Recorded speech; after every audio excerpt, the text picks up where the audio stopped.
የአቶ ጌታቸው ረዳ ፓርቲ በምርጫ ቦርድ መመዝገቡ ይፋ ሆኗል። በአቶ ጌታቸው ረዳና ጓዶቻቸው ይመራል የተባለው ዲሞክራሲያዊ ስምረት ትግራይ ወይም ስምረት የተሰኘ ፓርቲ ዛሬ በይፋ ተመዝግቧል። ይህ ከኢትዮጵያ ብሔራዊ ምርጫ ቦርድ ለስምረት የተሰጠው ጊዜያዊ የምዝገባ ፍቃድ የሚያገለግለው ለቀጣይ 3 ወራትን ብቻ ነው ተብሏል። ጊዜያዊ የምዝገባ ፍቃዱ ፖለቲካ ፓርቲውን በቋሚነት ለማስመዝገብ የሚያስፈልጉ ተግባራትን ለማከናወን ብቻ እንደሚያገለግል ቦርዱ አስታውቋል።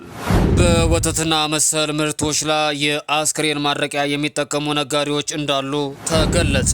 የወተትና መሰል ምርቶችን የቆይታ ጊዜና መጠናቸውን ለመጨመር ሲባል የአስክሬን ማድረቂያ ጭምር የሚጠቀሙ ነጋዴዎች እንዳሉ ሸገር ራዲዮ ዘግቧል። እነዚህ ምግብ ውስጥ የሚጨመሩ ባዕድ ነገሮች ከፍተኛ የሆነ የጤና ችግር በሰዎች ላይ የሚያስከትሉ እንደሆኑ የኢትዮጵያ ምግብና መድኃኒት ባለስልጣን ተናግረዋል። ባለስልጣኑ አሁን ላይ በገበያው ባዕድ ነገሮች ላይ የተቀላቀለባቸው ምርቶች መገኘታቸው ቢቀጥልም ከነበረበት መጠን ግን የመቀነስ አዝማሚያ እያሳየ እንደሆነ ስራ አስፈጻሚው ጠቁመዋል።